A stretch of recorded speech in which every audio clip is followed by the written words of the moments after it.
नोंथाङा मोनथिगौ ने बाइबेलनि सासे सोमोनांथाव राजानि सोमोन्दै जाय राजाया बे बुहुमाव जोनोम लायाखै एबा थैयाखैबो। बे राजाहा बिमा आरो बिफाबो गैयामोन। बे राजानि मुङानो जादों मेलकिसेदेक। गोदो गोदायनिफ्रायनो बे मोनसे ओरैबायदि रहस्य जानानै थाबाय। बे रहस्यमयखौ रावबो बुजिनानै एबा बिजिरनो हायाखै। दिनै जों बे भिडिअनि गेजेरजों बेबायदि रहस्यमय व्यक्तिनि सोमोन्दै बाइबेलनिफ्राय बिजिरनानै नायगोन। थारैनो बियो सोरमोन? बे सोमोनांथाव जारिमिनखौ मोनथिनो नोंथाङा भिडिअखौ जोबजासे नायलांबानो जाबाय। फै बिदिब्ला भिडिअखौ जागायदोनि। हर गेजेरनि समाव आरो बै समाव दावहानि उखुन्दै लुन लुन खुनायजों जेरैथिंबो स्रिं स्र' स्रि स्राय जादों।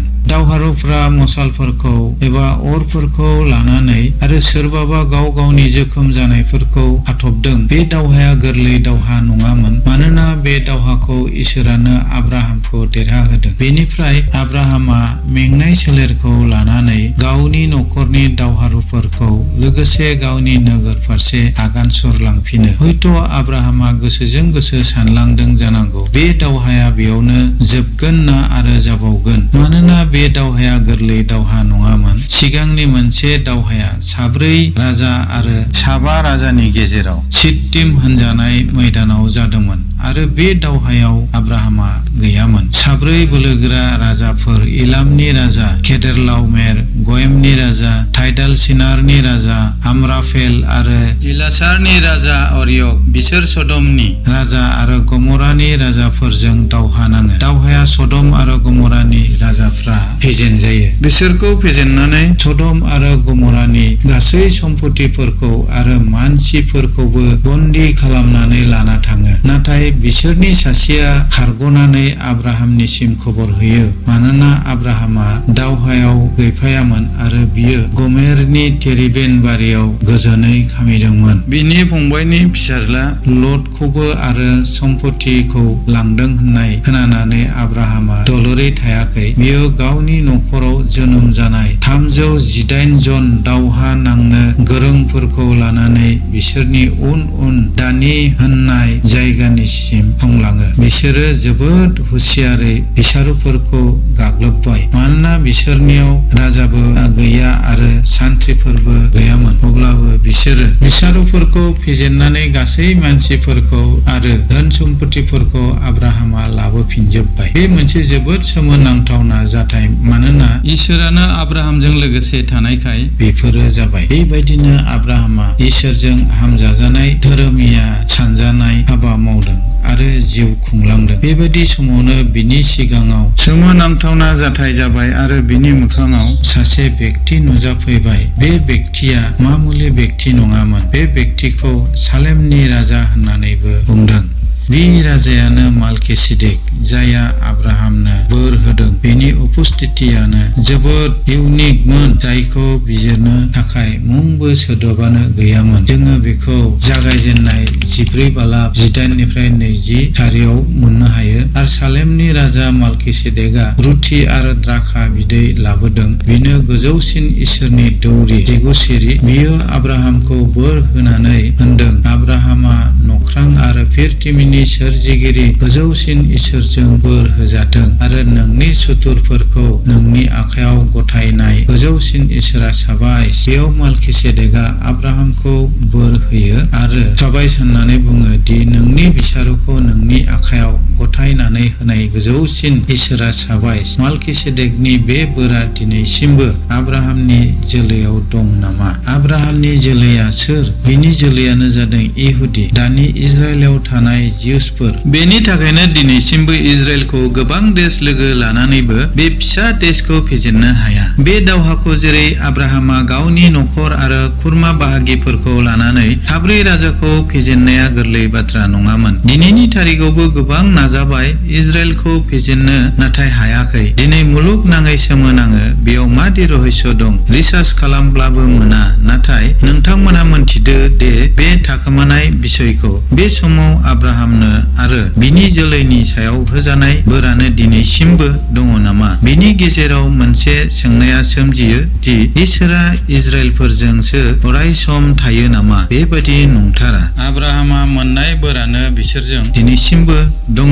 मानोना इसोरा बोरखौ माब्लाबाबो लाफिना। इसोरा सोरजों अरायसम थायो, जायहा बिनि बोसोनखौ मानिनानै अरायसम बिनि बोसोन बादि थाबायो, बेबादि मानसिफोरजोंसो इसोरा अरायबो थायो। आरो इसोरा गावनि फिसाज्ला प्रभु जिसु ख्रीष्टखौ फोथायनानै जायहा बिखौ नाजावो बिजोंसो अराय थायो। दिनैनि टपिकआ बे नङा, अब्लाबो लादेरनाय जाबाय। अब्ला जों मोनथिबाय इसोरनि बोरा बेसेबां सोमोनांथाव। इसोरखौ जायहा गोजोन होनो हागोन, मानसिया हास्थायनाय आरो साननायनिफ्राय बेसेबांबा बांसिन इसोरा मानसिनो बोरखौ होयो। बेनि बोरा हाजार हाजार बोसोरब्लाबो जोबनो थाङा, जेनेरेसन टु जेनेरेसन थाबाय थायो। हयथ' आब्राहामाबो बे बोरा गावनि थांनानै थानाय समसिमल' थागोन बेखौ सानदोंमोन। बेनिखायनो इसोरा आब्राहामखौ गावनि थाम्बुनिफ्राय बाहेराव लिंनानै होनदों, नख्राङाव नायदावनानै हाथरखिफोरखौ हिसाब खालामदो, बेफोरखौ नोङो हिसाब खालामनो हागोन खोमा। इसोरा देखायनानै होनबाय, नोंनि जोलैया एसे गोबां जागोन। बे बोरा इजराइलनि सायाव अराय थादों, मानोना इसोरा खेबसे बोर होनायनि उनाव बे बोरखौ बोखारनानै लाफिना। मानोना जोंनि प्रभु इसोरा न्याय इसोर। जेब्ला इसोरा बे बाथ्राखौ बुङो अब्लानो बे बाथ्राया ल' जानानै थायो। आब्राहामा इसोरखौ जोबोद बिश्वास खालामदों, बेनिखायनो इसोराबो आब्राहामखौ धोरोमिया सानदों। दानिया सालेमनि राजा एबा मेलकिसेदेकआ सोर जाखो आरो बिखौ मानो जौसिन इसोरनि दौरि होननाय जाखो? आरो बियो थारैनो रुथि आरो द्राखा बिदैखौ लानानै दौरिनि हाबाखौ जोबथाराजासे मावदों। बे मेलकिसेदेकनि सोमोन्दै गीतफोरनि बिजाबाव एसे नुनाय जायो।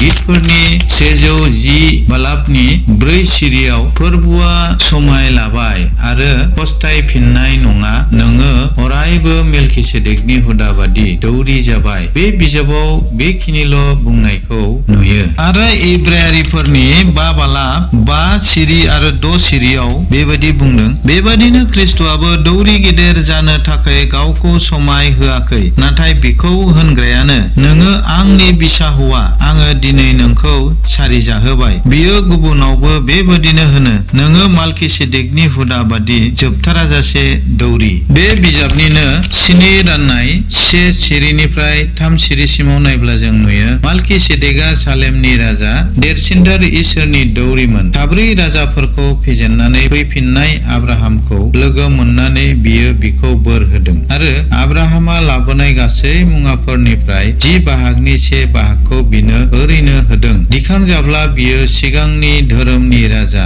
बेनिफ्राय सालेमनिबो राजा। बे जाबाय सान्थिनि राजा। बिनि बिफा आरो बिमाया सोर? बियो जोलैनि फारिलाइ गैजायै मानसिमोन। बिनि जोनोमनि दिन आरो थैनायनि दिन बेफोरनि मुङा मुंसेबो लिरनाय गैयामोन, नाथाय इसोरनि बिसा हौवा बादि बियो जोबथाराजासे दौरि जानानै थायो। बेयाव मेलकिसेदेकखौ धोरोमनि राजा आरो सालेमनिबो राजा होननानै बुंनाय जायो। बेनि ओंथिया सान्थिनि राजा आरो बिखौ देरसिनथार इसोरनि दौरि होनदों आरो बिखौ इसोरनि बिसा हौवा बादि गोबाव सम दौरि जानानै थायो। बेयाव बयनिफ्रायबो सोमोनांथाव बिसया बेसो जादों दि बे मानसिनि जोनोम जानाय एबा थैनायनि मुंबो फारिलाइ गैया। इसोरा मानसिखौ दाजेननायनिफ्राय बुहुमनि जारिमिनाव बेबादि मानसि गैफेरामोन। बिखौ मानो सान्थिनि राजा बुंनाय जायोमोन? सान्थिनि राजा बुङोब्लाथ' जिसु ख्रीष्टखौनो बुजियो। बिदिब्ला जिसु ख्रीष्टजों मालकिसेदेकजों माबा गोथौ सोमोन्दो दं नामा? बिसोरो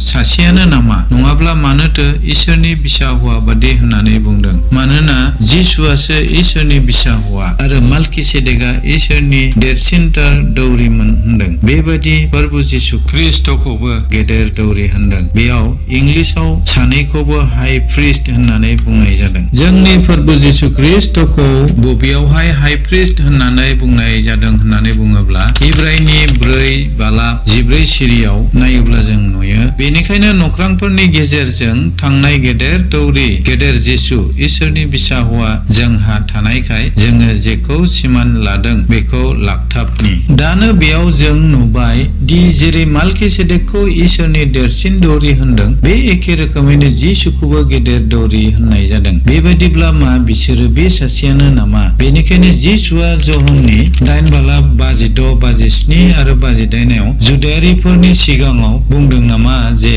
नोंसोरनि नोमफा आब्राहामा आंनि फैगोन दिनखौ नायनो बाज्ल'दोंमोन आरो नुनानै बियो रंजादोंमोन। जुदायारिफ्रा बिखौ होनबाय, नोंनि बैसोआ दाबो 50 बोसोर जायाखै आरो नोङो आब्राहामखौ नुबाय खोमा। जिसुआ बुंफिनबाय, नोंथारगौ आं नोंसोरखौ होनो आब्राहामा उजिया सायावनो आङो दंखायोमोन। आरो माल्किसेदेकआ जेरै रुथि आरो द्राखा बिदै आब्राहामनियाव लाबोनानै गोबाव सम दौरिनि हाबाखौ मावफुङो, बे रोखोमैनो जिसुआबो रुथि आरो द्राखा बिदैखौ सोलोंग्राफोरनो जाहोयो आरो लोंहोयो। बे मावनायजों जिसुआ देरसिनथार दौरिनि हाबाखौ मावफुङो। फारनैथिंबो बिजिरनानै नायोब्ला जिसुखौनो माल्किसेदेक बादि नुयो। बाइबेलाव दिनैसिमबो बे मोनसे सोमोनांथाव रहस्य जानानै थाबाय। माल्किसेदेकआ मा?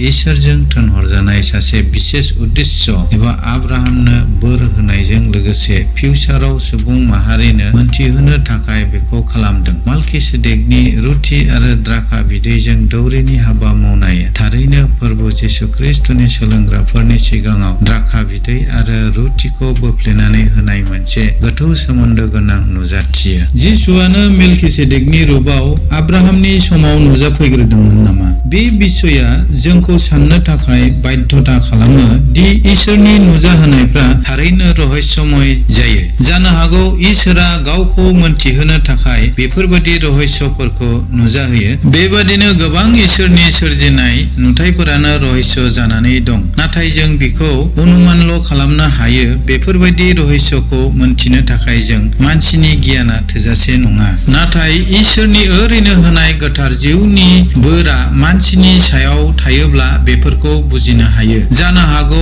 आब्राहामनो इसोरा बे गियानखौ होदोंमोन आरो बिखौ सिनायदोंमोन। आब्राहामनि जिबनाव जेरै मेल्किसेदेकनि दारै इसोरनिफ्राय बोरा फैदों, बेबायदिनो नोंथांनि आरो आंनि जिबनावबो फैनो हागौ। बेनि थाखाय जों गावखौ इसोरजों हामजाजानायखौ खालामनांथारगोन। अब्लासो जों इसोरनिफ्राय फैनाय बेफोरबायदि बोरखौ नाजावनो हागोन। नाथाय जों इसोरनि बोरखौ सिनायनोबो रोंनांगोन। नङाब्ला नोंथाङा माब्लाबा फिल खालामफेरदों ने? जुदि इसोरा हास्थायनाय बायदि नोंथाङा एबा बिनि बोसोन बादि थाबायदोंब्ला निस्सय नोंथांनि जिबनाव मोन्दांथि मोनगोन। नोंथाङा माब्लाबा गावनि जिबनाव हारसिङैनो गोसोआव गुबुन रोखोमनि फोरमायख' हायै सान्थि एबा जिउआव गोजोननाय मोनदों ने? जुदि मोनदोंब्ला नोंथाङा बे सुजुगखौ दानागार। मानोना इसोरनि जिउआ नोंथांनि जिबनाव हाबा मावनो नागिरो। बेखौ सिनायनो नाजादो। मानोना इसोरनिफ्राय फैनाय बेबायदि गोजोननाया संसारनि मोनबो गोजोननायानो बेजों गोरोबथारनाय नङा आरो नोंथाङा माब्लाबाबो नोंथांनि सालाय आरो खुगाजों बेखौ बिजिरनानै होनो हानाय नङा। नोंथाङा संसारिकनिख्रुइ बांसिन बाइबेलनि एबा इसोरनि रायजोनि सोमोन्दै आरो बिनि बोसोनफोरखौ मोजांसिन मोनो ने? नोंथाङा गिर्जा प्रार्थनायाव अरायबो लोगो लानो मोजां मोनो ने? जुदि मोनोब्ला इसोरनि जिउआ हाबा मावगासिनो दं। नोंथाङा बे इंगितखौ बुजिदो। बे भिडिअखौ नायग्रा नोंथांमोन साफ्रोमजोंबो फोरबुनि बोरा अरायबो थाफ्लायथों। भिडिअखौ नायग्रा साफ्रोमनिसिमबो गोजोननाय थाबाय।